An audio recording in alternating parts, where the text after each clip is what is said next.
Hello नमस्कार दोस्तों, स्वागत है आप सभी का H civil engineering YouTube channel में। तो दोस्तों, बहुत ही ज़्यादा important topic that is RCC. RCC एक ऐसा सब्जेक्ट है जिसमें बहुत ज़्यादा इम्पोर्टेंट क्वेश्चंस राइज होते हैं। आज हम आरसीसी के जो फर्स्ट चैप्टर है कि इंट्रोडक्शन में आरसीसी का कौन सा चैप्टर, इंट्रोडक्शन में हम क्या क्या बता सकते हैं आरसीसी के बारे में, तो वो चीज़ें हम देखने वाले हैं। और जो आरसीसी में जो आज हम जो पढ़ने वाले हैं ना, वो सिर्फ स्टेटमेंट वाइज जो क्वेश्चंस आते हैं, डायरेक्टली जो स्टेटमेंट वाइज आते हैं या फिर फॉर्मूला बेस्ड क्वेश्चंस आ जाते हैं, वो सारी चीज़ें हम डायरेक्टली पढ़ेंगे। कोई भी हम डीप में नहीं जाएंगे किसी भी टॉपिक में। और जो स्टेटमेंट्स जो होते हैं या फिर वन लाइनर्स क्वेश्चन जो होते हैं, वो आज हम देखने वाले हैं। तो सबसे पहले जो हमारे पास जो सबसे फर्स्ट वन टॉपिक आता है that is BIS code for structural design. तो BIS कोड क्या होता है? अब BIS कोड, जैसे ही BIS की फुल फॉर्म क्या होगी? Bureau of Indian standards. Bureau of Indian standards ने कुछ कोड्स, मतलब लिमिटेशंस, जो कोड्स की स्टैंडर्ड वैल्यूज़ है किसी भी स्ट्रक्चर में यूज़ करने के लिए, तो स्टैंडर्ड वैल्यूज़ का एक पर्टिकुलर कोड बनाया हुआ है। उस कोड के अकॉर्डिंग हम वैल्यूज़ फाइंड आउट करेंगे या फिर उन वैल्यूज़ को हम इसमें यूटिलाइज करेंगे। अभी उनका वैल्यूज़ का हम इसमें एप्लीकेशन देखेंगे। तो सबसे पहले जो हमारे पास कोड्स होते हैं जो आरसीसी में मेनली यूज़ होते हैं दैट इज़ IS 456/2000। तो ये किसके लिए है? That is plain and reinforced concrete code. ये प्लेन और रेनफोर्स कंक्रीट के लिए जो कोड हम यूज में लेते हैं उसको क्या बोलते हैं हम? IS 456/2000। फिर सेकेंड आता है हमारे पास IS 875/1987। इसका पार्ट 1 और 4 जो पार्ट है वो हम code of practice for design loads, जितने भी लोड्स हम स्ट्रक्चर पर आने वाले हैं उस लोड्स के डिजाइन के लिए हमें कौन से कोड लेना पड़ेगा? IS 87187। ठीक है। नेक्स्ट हमारे पास है IS 1893/2002। तो इसमें क्या देखेंगे हम? Criteria for earthquake resistance design. जो जितने भी अर्थक्वेक रेजिस्टेंस डिज़ाइन की जो स्ट्रक्चर्स कंस्ट्रक्शन होता है उसका जो सारा डेटा होता है वो इस कोड में मेंशन होता है। फिर आता है हमारे पास IS 1392019993। तो इसमें कौन सा है? Ductile detailing of RC structure subjected to seismic forces. जो भी अर्थक्वेक के द्वारा जो सीज्मिक फोर्सेज जनरेट होते हैं, वो फोर्सेज कौन से इफेक्ट डालते हैं, कैसे इफेक्ट डालते हैं और उनके लिए एक पर्टिकुलर वैल्यूज होती है, वो सब चीज़ें हम इस कोर्स में देखने वाले हैं। तो नेक्स्ट हमारे पास जो पहला जो क्वेश्चन आता है that is coefficient of variation क्या होता है, या फिर इसको हम क्या बोलते हैं? Standard variation. तो स्टैंडर्ड वेरिएशन या फिर कोफिशिएंट ऑफ वेरिएशन किसको बोलेंगे हम? तो standard deviation upon, it is the ratio of standard deviation upon mean strength of that particular section. ठीक है। तो ये तो हो गया हमारे पास कोफिशिएंट ऑफ वेरिएशन या फिर कोफिशिएंट ऑफ स्टैंडर्ड वेरिएशन। अब हमारे पास जो होता है, तो नेक्स्ट क्वेश्चन राइज होता है, जो क्वेश्चन जिसमें सबसे ज़्यादा पूछा जाता है, तो क्वेश्चन पूछा जाता है कि कौन सी ग्रेड का क्या मिनिमम वाटर कंटेंट आता है और maximum water content, water cement ratio कितना लेंगे, मिनिमम सीमेंट कंटेंट कितना लेंगे, और किस ग्रेड के लिए कौन सी कंडीशन, एक्सपोजर कंडीशंस होती है। तो सबसे पहले एक्सपोजर कंडीशन की जो टेबल हमने बनाई है उसमें 4 तरीके के मेंशंस हैं। वो है एक्सपोजर कंडीशन, फिर मिनिमम ग्रेड ऑफ कंक्रीट, फिर minimum cement content in kg/m3 और मैक्सिमम वाटर सीमेंट रेशियो। ये वाटर सीमेंट रेशियो भी है कि वाटर सीमेंट रेशियो कितना होना चाहिए और मिनिमम सीमेंट कंटेंट कितना होना चाहिए। तो सबसे पहले जो एक्सपोजर कंडीशन है वो है माइल्ड हमारे पास। तो माइल्ड के लिए जितना, माइल्ड में M20 ग्रेड की कंक्रीट यूज़ करेंगे, मॉडरेट में M25 की, और severe M30, very severe condition होगी तो M35, और एक्सट्रीम अगर सीवियर होगी वो M40 की ग्रेड की कंक्रीट हम यूज़ करेंगे। तो M20 के लिए जो मैक्सिमम सीमेंट कंटेंट होना चाहिए वो कितना होता है? 300 kg/m3। हमने यूनिट यहाँ पे लिख दी है, 300 kg/m3 होती है। अब M20 के लिए भी इतनी होगी, M30 के लिए कितनी हो जाएगी? 320 kg/m3। इतना मिनिमम सीमेंट कंटेंट उस कंक्रीट में होना चाहिए। फिर आता है हमारे पास M35, उसमें 340, और M40 में 360। ठीक।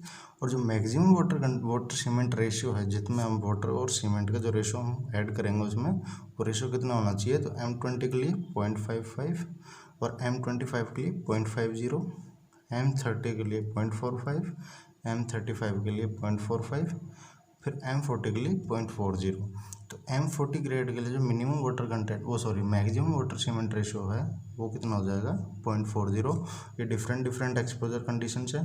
ये मिनिमम ग्रेड ऑफ कंक्रीट जो हम यूज़ करेंगे इन एक्सपोजर कंडीशंस में, इतने तो मिनिमम ग्रेड ऑफ कंक्रीट होनी चाहिए और इतना मिनिमम वाटर सीमेंट कंटेंट होना चाहिए और इतना मैक्सिमम वाटर सीमेंट रेशियो होना चाहिए। ठीक है, तो अब देखते हैं कि अप टू M20 जो ग्रेड होता है, जो हम M5, M10, M15 और M20 तक का जो ग्रेड होता है उसको हम ऑर्डिनरी ग्रेड ऑफ कंक्रीट बोल देंगे। और M25 टू M55 तक जो होता है स्टैंडर्ड ग्रेड ऑफ कंक्रीट होता है। कौन सा? ये डायरेक्टली पूछे हुए क्वेश्चन है जो किसी भी कॉम्पिटिटिव SSC JEE वगैरह जो कंपटीशन है उन कॉम्पिटिटिव एग्जाम्स में डायरेक्टली पूछे हुए क्वेश्चन है। तो मैं सिर्फ पॉइंट वाइज आपको बता रहा हूँ, बाकी इनकी सारी डिटेलिंग में हम आज नहीं जाने वाले हैं। तो M60 से M100 तक की जो कंक्रीट होगी ये मिक्स डिजाइन भी हम बोल सकते हैं, फिर high strength grade of concrete हो जाएगी।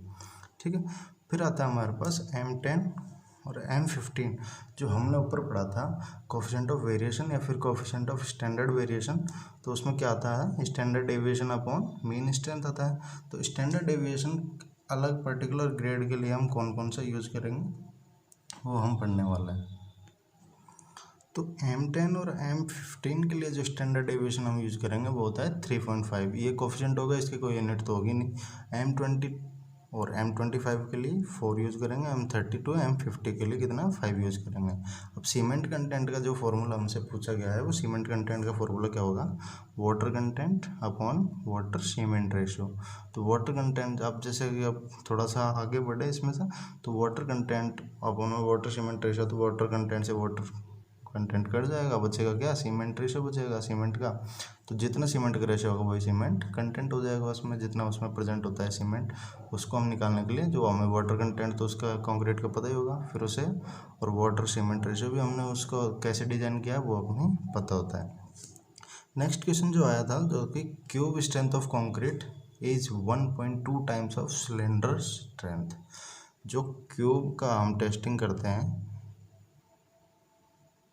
जो क्यूब की टेस्टिंग करेंगे उसकी टेस्टिंग 1.2 टाइम्स होती है सिलेंडर क्यूब की। जो सिलेंडर बनाते हैं ना किसी भी सीमेंट का, अगर टेस्टिंग करनी है तो 2 तरीके से कर सकते हैं, एक तो क्यूब बना के और एक सिलेंडर बना के। तो सिलेंडर की जो जैसे सिलेंडर की मान लीजिए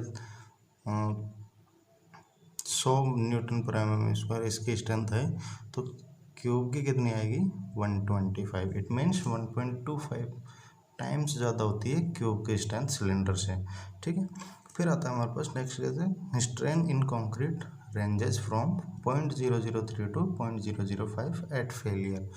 जो कंक्रीट स्ट्रेन की वजह से फेल होगी तो at the point of failure जो इसका स्ट्रेन हो सका कंक्रीट में जो स्ट्रेन जनरेट हुआ है वो होगा 0.003 to 0.005 at the time of failure. फिर आता है next tensile strength of concrete. तो टेंसाइल स्ट्रेंथ ऑफ कंक्रीट क्या होता है 7 to 15% of compressive strength of concrete. हम जानते हैं कि कंक्रीट हमेशा स्ट्रॉन्ग होता है हमेशा कंप्रेशन में स्ट्रेंथ कंप्रेशन में ज़्यादा स्ट्रॉन्ग होता है कंक्रीट। टेंसाइल स्ट्रेंथ उसकी बहुत ही कम होती है, जो कि टेंसाइल स्ट्रेंथ हम कंक्रीट की कितनी लेते हैं 7 to 15% ऑफ कॉम्प्रेसिव स्ट्रेंथ। तो जितनी कॉम्प्रेसिव स्ट्रेंथ आई जैसे कि 100 आ गई तो इसका टेंसाइल स्ट्रेंथ कितनी होगी 7 to 15, इतनी ही इसकी कॉम्प्रेसिव स्ट्रेंथ होगी। ठीक, नेक्स्ट हमारे पास जो है the question is modulus of rupture. Modulus of rupture क्या होता है FCR इसको डिनोट करते हैं। तो modulus of rupture is the ratio of moment upon में सेक्शन मॉडुलस। जेड को क्या बोलते हैं सेक्शन मॉडुलस। अब ये सब में क्वेश्चंस आए हुए हैं, उन क्वेश्चंस को आपको डायरेक्टली पॉइंट वाइज बता रहा हूँ, बाकी इनमें कोई डिटेलिंग में अभी हम नहीं जा रहे हैं, वो सब हम अदर वीडियोस में पढ़ेंगे, अदर लेक्चर्स में पूरी डिटेलिंग में जाएंगे। तो हम क्वेश्चंस देख रहे हैं, तो मॉडुलस ऑफ रप्चर को किससे डिनोट किया जाता है FCR से, और इसका फॉर्मूला क्या होता है M अपॉन जेड। M क्या है यहाँ पे बेंडिंग मोमेंट होगा और जेड क्या होगा सेक्शन मॉडुलस। ठीक है दोस्तों, तो ये था कुछ, और ये इसको हम ये भी बोल सकते हैं जैसे कि मॉडुलस ऑफ रप्चर को FCR से डिनोट करता है। FCR का एक और फॉर्मूला होता है 0.7 √FC के, ये भी एक फॉर्मूला होता है और इस पर भी एक क्वेश्चन बार आ चुका है। फिर आता है स्प्लिटिंग टेंसाइल स्ट्रेंथ।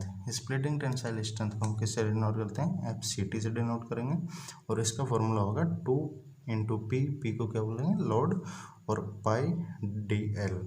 जो DL हम सेक्शन में अज्यूम करके चलेंगे तो उसका लेंथ होगी है। तो ये होता है स्प्लिटिंग टेंसाइल स्ट्रेंथ, और ये होता है FCT। ये भी मतलब 2/3 time of modulus rupture splitting tensile strength होती है। तो ये कुछ हमने पॉइंट वाइज देखे थे आज। वो आई होप कि आपको ये वीडियो पसंद आया होगा, और ऐसे ही टाइप के कुछ क्वेश्चंस कॉम्पिटेटिव एग्जाम से हमेशा बनते हैं किसी न किसी सब्जेक्ट से। वन लाइनर्स क्वेश्चन हो गए, या फिर डेटा बेस्ड क्वेश्चन जो कि डायरेक्टली डेटा हमसे पूछ लिया जाता है, या फिर न्यूमेरिकल जो फॉर्मूलेज होते हैं वो फॉर्मूले बेस्ड भी क्वेश्चन होता है, जिससे हम डायरेक्टली न्यूमेरिकल के जो फॉर्मूले हैं वो फॉर्मूले हमसे पूछ लिए जाते हैं। तो आई होप कि आपको ये वीडियो पसंद आया होगा, और आपको अच्छा लगे तो प्लीज़ लाइक शेयर ज़रूर कीजिएगा, और सब्सक्राइब ज़रूर कर लीजिएगा चैनल को, ताकि आपको आने वाली वीडियोज़ के नोटिफिकेशन ज़रूर मिल सके। और पढ़ाई से रिलेटेड जितने भी आपको इम्पोर्टेंट कंटेंट होगा वो इस चैनल पर ज़रूर दिखाई दिया जाएगा। तो तब तक के लिए मिलते हैं अगली वीडियो में। Have a nice day. Thank you so much for watching. Thank you so much.